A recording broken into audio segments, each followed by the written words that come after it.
ओंकारं बिंदु संयुक्तम नित्यम ध्यायन्ति विदिनः कामदं मोक्षदं चैव ओंकाराय नमः। या देवी सर्वभूतेषु मातृभूतेन स्थिता नमस्तस्यै नमस्तस्यै नमस्तस्यै नमो नमः। सबैलाई ओम भन्न चाहन्छु म।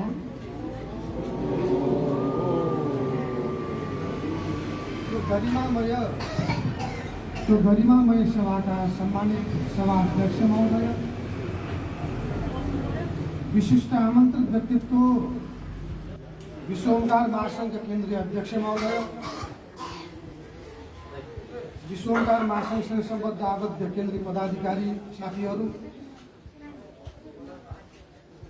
मातृशक्तिहरू, यो ओडाका ओडाध्यक्ष लगायत अन्य व्यक्तित्वहरू, समाजसेवीहरू, राष्ट्रको चौथो अङ्गको रूपमा स्थापित हाम्रा विचारलाई जनजनमा मुखरित गर्नका लागि सहजीकरण गर्नु राष्ट्रका चौथो अङ्गको रूपमा स्थापित सम्मानित पत्रकार मित्रहरू र समस्त टोलवासी सम्मानित समादरणीय व्यक्तित्व,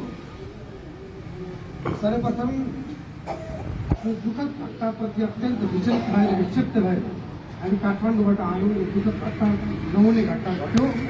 त्यसका लागि दिवंगत आत्मा भीमबहादुर विश्वकर्माको आत्माको वैकुण्ठवासको कामना, साइन्सको मुक्तिको कामना सँगै म शोक सन्तप्त परिवारप्रति गहिरो समवेदना पूर्वक गर्न चाहन्छु र राज्यले समुचित रूपमा क्षतिपूर्ति त हुँदैन, राहतको सम्बोधन गरेर परिवारलाई पीडामा मलम दिने काम गरोस् भन्ने म हार्दिक कामना र राज्यसँग माग पनि गर्न चाहन्छु। सम्मानित सज्जनहरू, हामी एउटा महान सङ्कल्प लिएर अगाडि बढेका छौँ। त्यो सङ्कल्प भनेको नेपालले विश्वलाई नेतृत्व गर्नेछ भन्ने सङ्कल्प हो। यसका लागि हामीसँग वेद र बुद्ध छ। वेदको सङ्गच्छब्दम सम्बोधत्तम सम्भो बनांसि जानता देवा भागम यथा पूर्वे संज्ञा नामम उपासते या वसुधैव कुटुम्बकम भन्ने सन्देश छ।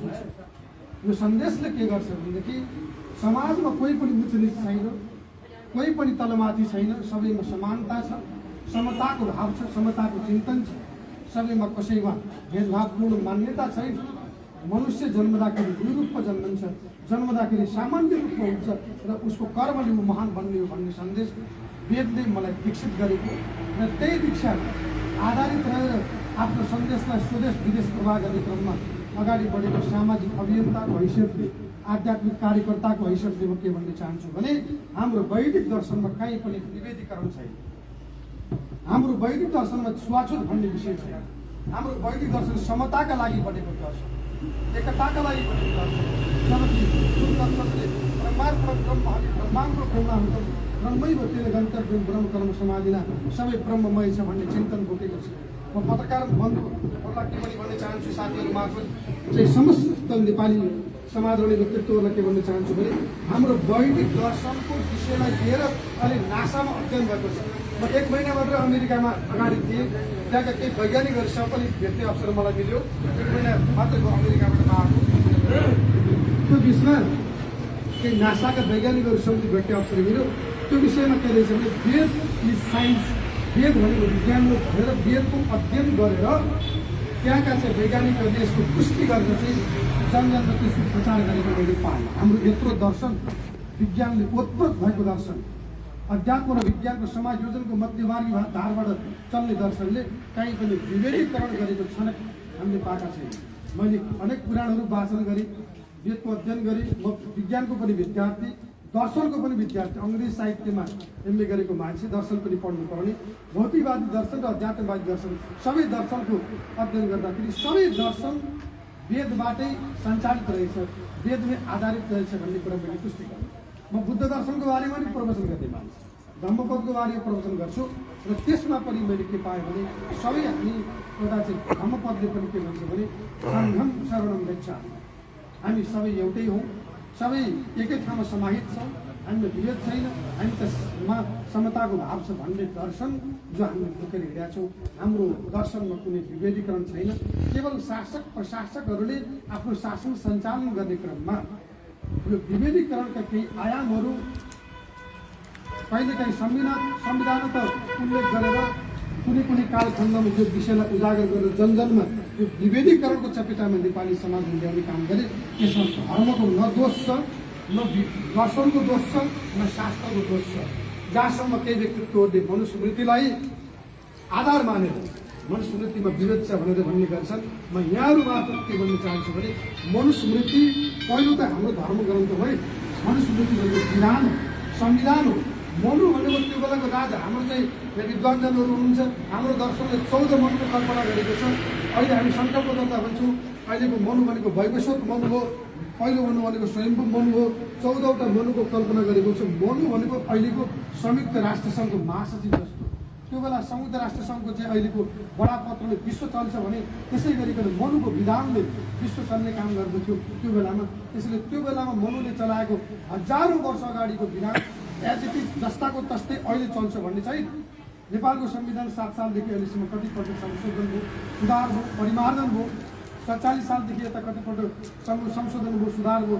त्यसै गरिकन मनुस्मृति हजारौँ वर्ष अगाडि बनेको एउटा विधान हो, त्यो धर्म ग्रन्थ होइन, धर्मशास्त्र पनि होइन।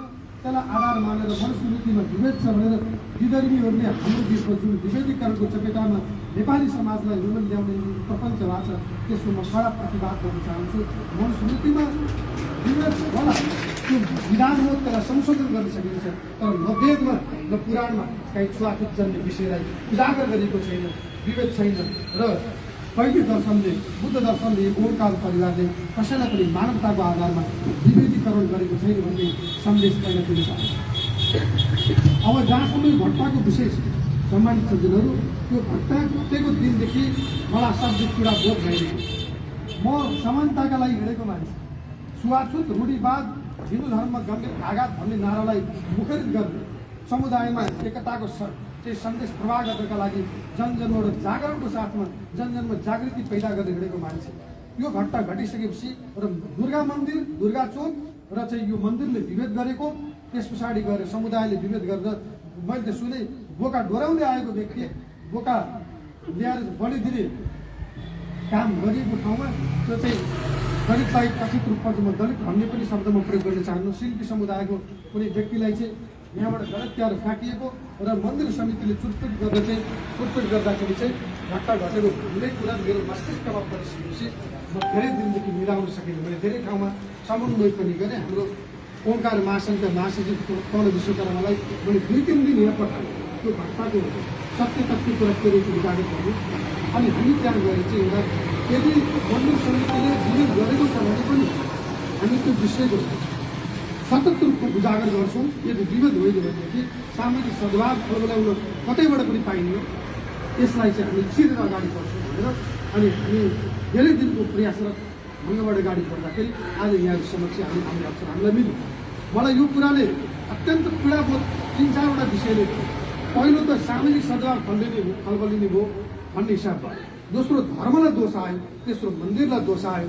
त्यसले गर्दाखेरि अर्को कुरा पीडितले चाहिँ न्याय पाउने सट्टामा चाहिँ घटना परिघटनालाई अर्को तर्फबाट बङ्ग्याएर सामाजिक सद्भाव खलबलाउने काम र धार्मिक रूपमा चाहिँ एउटा द्वन्द्व सृजना गर्ने काम भएको हुनाले यसको न्यूनीकरणका लागि, यसको अन्त्यका लागि चाहिँ यहाँहरूमा कुनै किसिमको विभेद छैन, मन्दिरले विभेद गरेको होइन भन्ने कुरा पनि मन्दिर समितिले बार बोलेको र यहाँका महिला वडा सदस्यदेखि लिएर वडाध्यक्षज्यूदेखि लिएर स्थानीय बासिन्दाहरूले बोलेको कुराले हामीलाई पुष्टि भयो। यहाँका सबै चाहिँ समुदायका व्यक्तित्वहरू आएर यहाँ चाहिँ सद्भावपूर्ण ढङ्गबाट एउटा सभा गर्नुभएको छ। यसले पनि सन्देश प्रवाह गरेको कारणबाट यो मन्दिरले विभेद गरेको होइन भन्ने कुरामा म ढुक्क भएँ। म यही सन्देश प्रवाह गर्न चाहन्छु, मन्दिरमा विभेद रहेनछ। र अर्को कुरा, यहाँ 64 सालदेखि मेरो आफ्नै काका यहाँ चाहिँ पुजारी हुनुहुन्छ, रघुनाथ पोखरेलजी। उहाँले नै मलाई भन्नुभयो के हो त काका यहाँको घटना भन्दाखेरि चाहिँ उहाँले मलाई यहाँ विभेद केही पनि छैन, 64 सालदेखि चाहिँ यो के अरे गली पनि बन्द गरियो, सामाजिक सद्भाव पनि कायम छ र यहाँ आउने पूजा गरेर आउनेहरूलाई कुनै रोकटोक छैन। कुनै विभेदीकरणको सबै काममा कसैलाई चाहिँ यो मन्दिरले त्यो किसिमको विरोध गरेका छैन भन्ने किसिमको दुःख त भए, तर पनि त्यो क्षेत्रमा सद्भाव कायम गर्ने, यो क्षेत्रमा सामाजिक एकताको सन्देश प्रवाह गर्नका लागि यहाँहरूलाई एकताको मूलधारमा समाहित गर्ने प्रक्रियामा एक खालको उजागर गर्नका लागि हामी त्यसैले मलाई यहाँ आएर के खुसी लाग्यो भने मन्दिरले विरोध गरेको हुँदैन, धर्मले विरोध त काहीँ पनि गरेकै छैन। शास्त्र कसैले त्यो शास्त्रसम्म ढङ्गबाट शास्त्रले विरोध गरेको भन्ने प्रमाण लिएर आएर समुदायलाई एउटा चाहिँ ठिक प्रकट गराउन सक्छ भने हामी जुनसुकै म चाहिँ यहाँबाट चुनौती दिन चाहन्छु कि शास्त्रास्त्र गर्नको लागि हामी तयार छौँ कि धर्मले विरोध गरेको छैन, वेदले विरोध गरेको छैन, पुराणले विरोध गरेको छैन। मूलत व्यक्तिले गरेको विभेदलाई बिस्तारै बिस्तारै जागरणको माध्यमबाट समुदायमा एउटा जागृतिको साथमा समुदायमा विभेदीकरणको समूल अन्त्य गर्ने प्रयासका साथमा हाम्रो विश्व ओंकार महासङ्घ गठन भएर तब अनुरूप हामी क्रियाकलाप लिएर अगाडि बढेका छौँ। सम्मानित सज्जनहरू, म के भन्न चाहन्छु भनेदेखि अब जहाँसम्म घटनाको कुरा छ, भीमबहादुर दाइको एउटा चाहिँ अत्यन्तै दुःखद घटनाले हामी विक्षिप्त भएका छौँ।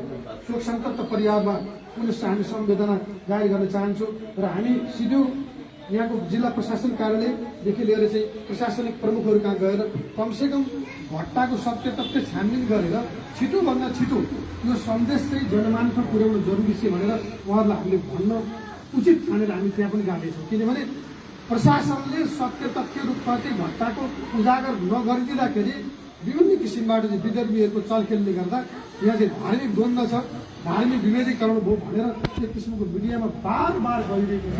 त्यसले गर्दाखेरि कमसेकम प्रशासनले यो विषयलाई पत्रकार सम्मेलन मार्फत सञ्चार माध्यम मार्फत चाहिँ यो विषयलाई उजागर गर्न सत्य तथ्यको जानकारी गर्नका लागि आग्रह छ भनेर हामी प्रशासनलाई पनि भन्दैछौँ। र सम्मानित सज्जनहरू, हामी अहिले पीडितको परिवारमा पनि गएर पीडितको परिवारमा गएर पनि जे सकिन्छ हाम्रो तर्फबाट एउटा राहत स्वरूप एउटा सद्भाव प्रकट गर्दैछौँ र सँगसँगै हामीले उहाँलाई अधिकतम रूपमा राज्य स्तरबाट र हुनसक्छ पीडित परिवारबाट र राज्य स्तरबाट पनि उहाँहरूलाई एउटा क्षति त पूर्ति हुँदैन। अब भीमबहादुरलाई फर्केर आउनुहुन्न, तैपनि एउटा राहत स्वरूप केही चाहिँ राज्य स्तरबाट पनि केही प्याकेज उहाँहरूको परिवारलाई होस् हुने सन्देश पनि हामी दिनका लागि परिवारका पनि पुग्छौँ र प्रशासनका पनि पुग्छौँ र हामीले जुन किसिमबाट घटनालाई परबाट दिएका थियौँ त्यो घटना भइरहेको छ। अघि नै हाम्रो चाहिँ अध्यक्षज्यूले भन्नुभयो आज माइतीघर मण्डलामा कुनै एउटा अमुक पार्टीको अध्यक्ष पुरो प्रारम्भ पनि भएको व्यक्तित्वले गएर सम्बोधन गर्दै हुनुहुन्छ भन्ने कुरा मैले मिडिया मार्फत सुनेको छु। यो घटना विशुद्ध जाति विभेदीकरणकै आधारमा, धार्मिक विभेदीकरणकै आधारमा भएको भनेर पुरो प्रारम्भ यस्तो व्यक्तित्वले ट्विट गर्नुभयो, बोल्नुभयो। त्यसैले म समस्त राजनीतिक कर्मीहरूलाई यसलाई राजनीतिकरण नगरिकन घटनाको सत्य तथ्य विधान गर्ने मात्रै बोल्नका लागि म आग्रह पनि गर्न चाहन्छु। त्यसले गर्दाखेरि त्यत्रो तीव्र सनाम धर्मी व्यक्तित्वहरूले समाजमा एउटा द्वन्द सृजना गर्ने काम नगर्नुहोस् भन्ने पनि म सन्देश दिन चाहन्छु। जहाँसम्म केही विधर्मीहरूको मिडियाहरूबाट मैले यो कुरा पनि थाहा पाएँ कि यहाँ नआइकन पीडितका जाने र अन्त गएर चाहिँ युट्युब मार्फत विभिन्न कुराहरू भाइरल गरेर विभेदीकरणै भएको हो, त्यहाँ चाहिँ बोका ल्याउने काम भएको हो। त्यस पछाडि पूजाको थाली लिएर आएर उहाँलाई चाहिँ पूजा गर्छु भन्दा मन्दिर उहाँले त्यहाँबाट बहिष्कृत गरेर लुटपिट गरेर मारेको भन्ने जस्ता कुराहरू उजागर हो। त्यसले अत्यन्त पीडापूर्ण हो। मन्दिर समिति किन बोलेन होला, मन्दिरको चाहिँ त्यो सम्बद्ध आबद्ध दुर्गा चोक सम्बद्ध आबद्ध व्यक्तित्वहरू किन बोल्नु भएन होला भनेर अत्यन्त पीडाबद्ध भएर हामी राजसात गर्न आएको। मैले यहाँ मन्दिर समितिको अध्यक्षलाई पटकपटक फोन गरेँ, पुजारी बुवालाई पनि पटकपटक फोन गरेँ। त्यसै गरिकन हाम्रो रविन्द्र पाण्डे यहाँको दुर्गा चोकको अध्यक्षलाई पनि पटकपटक फोन गरेँ। कमसेकम सामाजिक सद्भाव छ भन्ने कुरा सन्देश त कमसेकम तपाईँहरूले भन्नुहोस्। त्यसै गरिकन मन्दिर यो विषयमा चाहिँ मन्दिर योभन्दा टाढा छ, मन्दिरलाई यो विषयबाट अछुल्दै राखौँ, मन्दिरमा विरोध छैन भन्ने कुरा मन्दिर समितिले कमसेकम यो विषयलाई विभिन्न मिडिया मार्फत उजागर गरौँ भनेर मैले पटक पटक बोलेर आज यो अवसर दिनु, यो अवसर जुटाइदिनु भयो। दुर्गा चोक जे टोल विकास संस्था, मन्दिर व्यवस्थापन समिति र यहाँका समस्त जनहरूप्रति म हार्दिक साधुवाद आभार व्यक्त गर्न चाहन्छु, हामी धन्यवाद व्यक्त गर्न चाहन्छु। यो भेलाले तिनवटा सन्देश दिएको भन्ने मैले अनुभूति गरेको छु। एउटा त एउटा धार्मिक विभेदीकरण हाम्रो मन्दिरमा छैन, जाति विभेदीकरण छैन भन्ने कुरा सन्देश दिएको भन्ने पनि म राष्ट्रको चौथो अङ्गका सञ्चारकर्मी साथीहरू मार्फत यो कुरा उजागर गर्न चाहन्छु। दोस्रो कुरा सामाजिक सद्भाव कायम छ। यहाँ समाजमा कुनै किसिमको चाहिँ भेदभावपूर्ण चाहिँ विवाद छैन र सद्भाव खलबल्लिएको छैन भन्ने पनि सन्देश दिएको मैले ठान्दछु। र अर्को कुरा चाहिँ नबुझिकन तथ्य सत्यको चाहिँ उजागर नगरिकन वास्तविकताको बोध नगरिकन जुन सन्देश प्रवाह गर्ने प्रपञ्च भएको छ त्यो प्रपञ्चलाई पनि गतिलो झापड हो र हामी चाहिँ सामाजिक सद्भाव खलबलिन दिँदैनौँ भन्ने सन्देश पनि दिएको भन्ने मैले यो सभाले सन्देश दिएको भन्ने मैले अनुभूति गरेको छु। र यस मानेमा हामीहरूलाई यो अवसर जुटाइदिनु भयो। सामाजिक सद्भावका लागि, प्रेमका लागि, धार्मिक सद्भावका लागि, समुदायमा एउटा जीवनको सन्देश दिनका लागि यहाँले जुन पहल कदम गर्नुभयो म हार्दिक साधुवाद, सम्मान, आभार व्यक्त गर्न चाहन्छु। जहाँसम्म हाम्रो ओंकार महासङ्घ अहिले अगाडि बढेको छ, हाम्रो ओंकार महासङ्घ अहिले चाहिँ सबै जाति जनजातिलाई मिलाएर हाम्रो यो अभियान अगाडि बढाएको छ। हाम्रो अध्यक्ष नै नेवार समुदायको हुनुहुन्छ, उपाध्यक्ष हाम्रो चाहिँ कोही गुरुङ समुदायको, कोही शेर्पा समुदाय, कोही राई समुदायको, कोही यहाँ एकजना अर्जुन राणा मगरजी आउनुभएको छ मगर समुदायको हुनुहुन्छ, महासचिव विश्वकर्मा हुनुहुन्छ। हामी सबै समुदायलाई मिलाएर हाम्रो देशलाई धार्मिक द्वन्द्वमा लैजाने विद्रोहीहरूको जुन प्रपञ्च छ, विविधीकरणको चपेटामा चाहिँ पारिएको भन्ने एउटा कृत्रिम भाव सृजना गरेर समाजलाई द्वन्द्व गराउने जुन प्रपञ्च छ त्यसको विरुद्धमा सशक्त आवाज उठाउनको लागि हामीले हाम्रो देशलाई विश्व स्तरमा चिनाउनको लागि नेपाल विश्वका आध्यात्मिक केन्द्र हो भन्ने सन्देश प्रवाह गर्नका लागि विश्व ओंकार महासङ्घ अनुरूप क्रियाकलाप गरेर हामी अगाडि बढाएका छौँ। यसरी सम्मानित सचिवहरू म के भन्न चाहन्छु, अन्तमा तपाईँको एकता देखेर हामी प्रफुल्ल छौँ।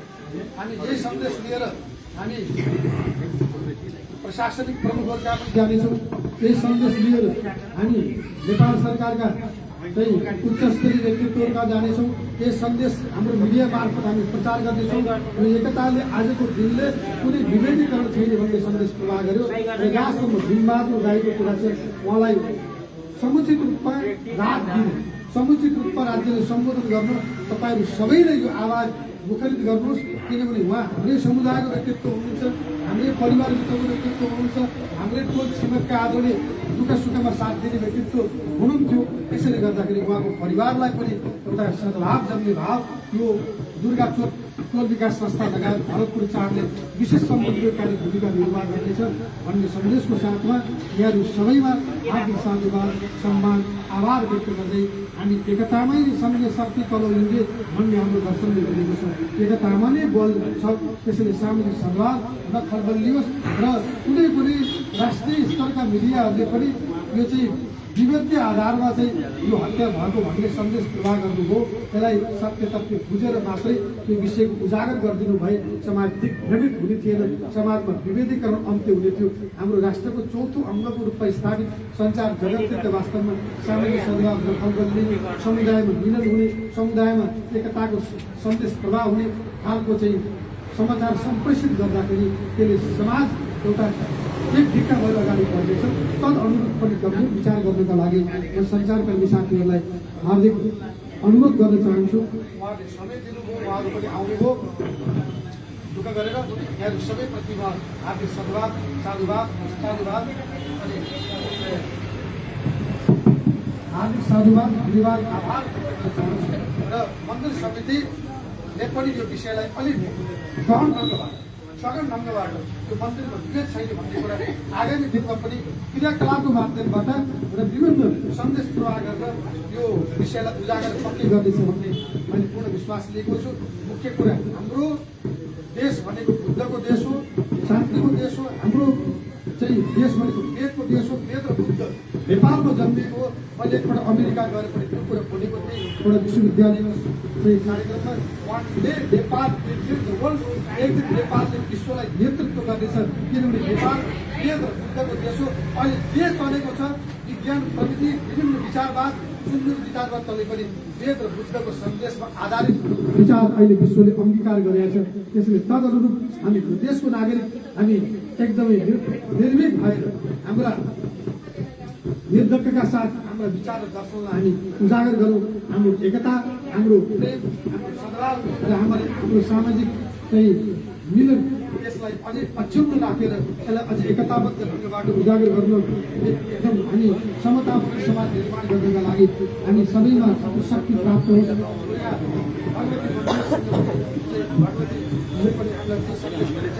शक्ति प्रदान गरौँ र बेलुका मन्दिरमा पनि बसेर म यही सन्देश यहाँहरू समक्ष प्रवाह गर्न चाहन्छु।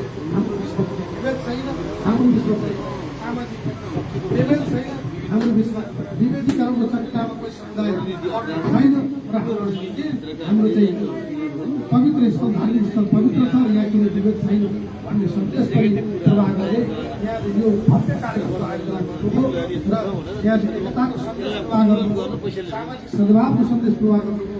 यसका लागि पुनश्च यो टोल र यहाँका मन्दिर समिति लगायत यहाँका समस्त हार्दिक साधुवाद, आभार, धन्यवाद व्यक्त गर्दै हाम्रो ओमकार महासङ्घको तर्फबाट यहाँको सबैको सुस्वास्थ्य, दीर्घायु, समृद्धि, प्रगति र उन्नति यसको घट्टा परिघट्टा कहिले नहोस्, दुःखद घट्टाहरू नहुन् र सबैमा एउटा सद्भाव र प्रेमको जागृति होस् भन्ने हार्दिक कामनाको साथमा हाम्रो पार्टीलाई हामी धन्यवाद गर्दछौँ। सबैको जय होस् र आगामी दिनमा ओम शङ्कर चन्द्र सम्बोधन सम्बोधन जानता देवा भाग